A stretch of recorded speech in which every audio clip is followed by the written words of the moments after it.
অজিত ডোভালকে যে সমস্ত লোকেরা বলেছিলেন যে পেহেলগাঁও হত্যাকাণ্ডের পরে যে এবার তাকে তার ন্যাশনাল সিকিউরিটি অ্যাডভাইজার পদ থেকে অব্যাহতি নেওয়া হোক, প্রচুর বিরোধীরা এমন আরও অনেক কিছু মন্তব্য করেছিলেন, কিন্তু তিনি আবারও প্রমাণ করে দিলেন সাম্প্রতিক ঘটনাক্রমে যে তিনি এখনও আনপ্যারালাল, তিনি এখনও অবধি নাম্বার ওয়ান। কেন বলছি আজকে আসবো বিস্তারিত সেই নিয়ে। নমস্কার, আমি সুকান্ত মুখার্জি, আপনারা দেখছেন ভারত বার্তা। আপনাদের বলি, সাম্প্রতিককালে আপনারা হয়তো অলরেডি শুনেও ফেলেছেন যে মায়ানমারে ঢুকে 100টি ড্রোন হামলা চালিয়েছে, এবং সেটা চালিয়েছে কে? সেখানকার সেখানকার যে জঙ্গি গোষ্ঠী আলফা, অর্থাৎ United liberation front of Assam I, অর্থাৎ ইন্ডিপেন্ডেন্ট।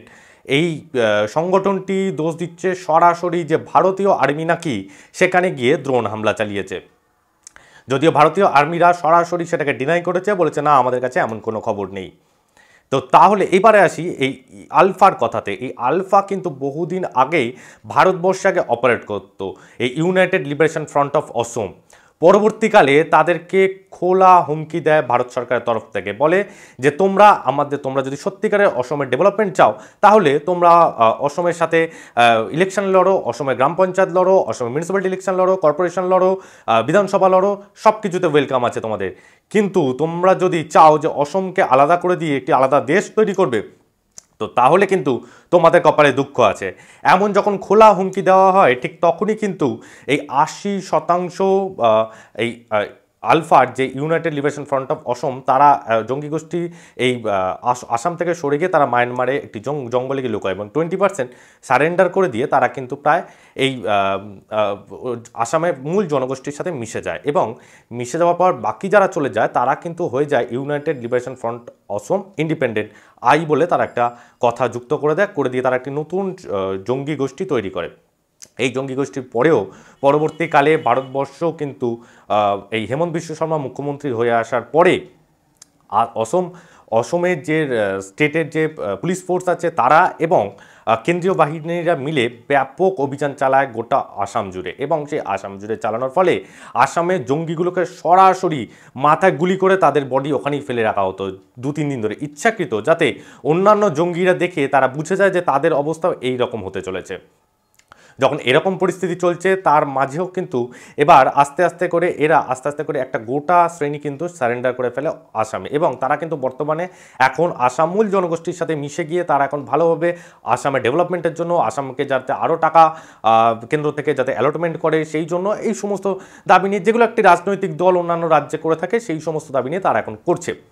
কিন্তু এই ইউনাইটেড লিবারেশন ফ্রন্ট অফ অসম, যেটা ইন্ডিপেন্ডেন্ট বলে আলফা আই বলে যেটা খ্যাত, সে কিন্তু মায়ানমারে ঢুকে মায়ানমারের একটি জঙ্গলমহলে থেকে, এবং সে শুধু নয়, তার সাথে আরও নাগাল্যান্ডের একটি জঙ্গি গোষ্ঠী, এছাড়াও আরও টুকরো অনেক ভারতকে বিচ্ছিন্নতাকারী যে জঙ্গি গোষ্ঠীগুলো মিলে একটি ফ্রন্ট বানায়, যেটাকে বলা হয় আমব্রেলা।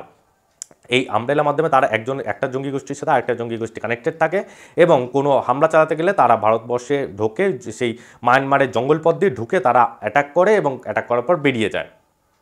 এইবারে সেই খবর জানি না কে কোথা দিয়ে পেয়েছে, কোনো ইন্টেলিজেন্সের মাধ্যমেই পেয়েছে, তো আমাদের যা আন্দাজ, তারপরে চালানোর পরে তারা যেটা অভিযোগ করছে, তাদের অভিযোগ মতন ভারতীয় আর্মিরা 100টা ড্রোন পাঠিয়ে পুরো গোটা জঙ্গি গোষ্ঠী ধ্বংস করে দিল। যদিও ভারতবর্ষের আর্মিরা বলছে যে আমরা এটা করিনি। তাহলে এখন কে করলো? স্বাভাবিকভাবে আপনারা বুঝতেই পারছেন কে করতে পারে, কিভাবে করতে পারে, কারা করতে পারে, কারণ এটা তো আর কোনো সম্ভব নয় যে ভারতবর্ষকে বিচ্ছিন্নতাকামী যে জঙ্গি গোষ্ঠী তাদের ওপর দিয়ে মাথায় ওই মানে কি বলে, এখন তো ড্রোন, যাই হোক, সমস্ত ক্যামেরাম্যান যারা ওয়েটিং করে তাদের হাতেও থাকে, তো এমন তো হয়নি যে ওয়েটিংয়ের ক্যামেরাম্যানরা ড্রোন পাঠিয়ে দিয়ে শিলাবৃষ্টি করে দিয়েছে ওপর থেকে। যারা করার তারাই করেছে, এবং প্রপার প্ল্যান মাফিক করেছে, যেটাতে কিন্তু আবার একবার মেসেজ দিয়ে দিল যে ভারতবর্ষের দিকে তোমরা তাকাতে গেলে তোমাদের কি পরিণতি হতে পারে তোমরা অলরেডি বুঝতে পারছো। এই মেসেজের ফলে কিন্তু, এবং শুধু এই মেসেজ দিয়ে যে চুপচাপ থাকছে তাও না, ভারত কিন্তু আরও অনেক রকম স্ট্র্যাটেজিক প্ল্যান করছে, যেগুলো কিন্তু ভারতবর্ষের প্রতিবেশী রাষ্ট্ররা বুঝতে পারছে। বুঝতে পেরেই বাংলাদেশের মোহাম্মদ ইউনূস এখন পাঠাচ্ছেন মোদিকে, যে যাও বাবা, আমাদের দিকটা একটু দেখো, আমাদের দিকে এরকম কোনো বাবা অ্যাটাক করে দিও না। ভারতবর্ষ এখন খুব দুর্দান্ত স্ট্র্যাটেজিতে চলছে যে তোমরা যদি আমাদের বন্ধু হও, আমরা তোমাদের বন্ধু, যেমন ধরুন এই মায়ানমারে একটা কিন্তু ব্যাপক প্রজেক্ট করেছে ভারতবর্ষ, যে প্রজেক্টে কিন্তু কালাদান প্রজেক্ট নামে খ্যাত। সেই জন্য এখনও অবধি কিন্তু কোনো জুন্টা সরকার, আপনারা জানেন এখন বর্তমানে মায়ানমারে জুন্টা সরকার রাজ করছে এবং তাদের নিজেদের মধ্যে গৃহযুদ্ধ ক্রমাগত লেগে আছে তাদের সাথে আরাকান আর্মিদের। এবার জুন্টা সরকার কিন্তু এখনও অবধি একবারও দাবি করেনি যে ভারতবর্ষে আর্মিরা করেছে বা কিছু। এই কিন্তু ভারতবর্ষ এই মায়ানমারে যা আগে বার্মা নামে খ্যাত ছিল, সেই মায়ানমারে কিন্তু ভারতবর্ষ ব্যাপক ইনভেস্টমেন্ট করেছে কালাদান প্রজেক্টের মাধ্যমে। এই কালাদান প্রজেক্টের মাধ্যমে কলকাতা থেকে ডিরেক্ট মায়ানমারের সিতুয়ে বন্দর হয়ে এটা কিন্তু ডিরেক্ট নর্থ ইস্টকে কানেক্ট করছে এই কালাদানের মাধ্যমে, এবং এই কালাদানে ব্যাপক ইনফ্রাস্ট্রাকচার, ব্যাপক পরিমাণে রাস্তার উন্নতি, এই সমস্ত কিছু করছে কিন্তু ভারতবর্ষের যে সড়ক পরিবহন দপ্তর, সেই সড়ক পরিবহন দপ্তর থেকে। তো সুতরাং এখন মায়ানমার বুঝতে পারছে যে আমাদের মানে খুব বন্ধু রাষ্ট্র হয়ে গেছে ভারত আমাদের এখানে যা ইনভেস্টমেন্ট করছে তা আমাদেরই কাজে দেবে। এখন সেখানে তারা যদি মনে করে যে কোনো জঙ্গি গোষ্ঠীকে আসবে, এসে ওপর থেকে শিলাবৃষ্টি করে দিয়ে চলে যাবে, সেখানে আশা করছি মায়ানমার কোনো আপত্তি থাকার কথা না। যার জন্য মায়ানমারে কোনো স্টেটমেন্ট কিন্তু এখন অবধি উঠে আসেনি। ওই জঙ্গি গোষ্ঠীর লাফালাফি করে যাচ্ছে সমানে যে চলো এই ভারত করে দিয়েছে। তো এই সাম্প্রতিককালে মায়ানমারে আক্রমণের ফলে কিন্তু তাদের যে শীর্ষ নেতা ছিলেন তিনিও কিন্তু নিহত হয়েছেন। এছাড়াও যে কত নিহত হয়েছেন তার অফিসিয়াল রিপোর্ট এখন অবধি সেই জঙ্গি গোষ্ঠী প্রকাশ করতে ভয় পাচ্ছেন, কারণ আদার্স যে জঙ্গি গোষ্ঠী যারা লোকেরা আছেন তারা কিন্তু ভীত হয়ে গিয়ে তারাও ওই যে আলফার যে প্রথম যে গ্রুপটা ছিল যারা ভারতবর্ষের কাছে সারেন্ডার করে নিয়ে তারা এখন মূল জনস্রোতে মিশে আসামে ডেভেলপমেন্টের জন্য কাজ করছেন, এখন তারাও যদি এই সেমভাবে চলে আসে তো তাহলে এই জঙ্গি কার্যকলাপ তো চলবে না। এবং এই জঙ্গি কার্যকলাপের পিছনে কিন্তু আছে দুটি দেশ, একটি চীন এবং আইএসআই। কেন বললাম এই কথা? তার কারণ এই জঙ্গিদের যখনই ধরা হয়েছে তখনই তাদের কাছ থেকে যে আর্মসগুলো পাওয়া গেছে সেই আর্মসগুলো কিন্তু সবগুলো চাইনিজ অস্ত্র। তো এই রকম একটা ছোট্ট জঙ্গি গোষ্ঠীর পক্ষে চাইনিজ অস্ত্র পাওয়া তো অতটা ইজি ব্যাপার নয়।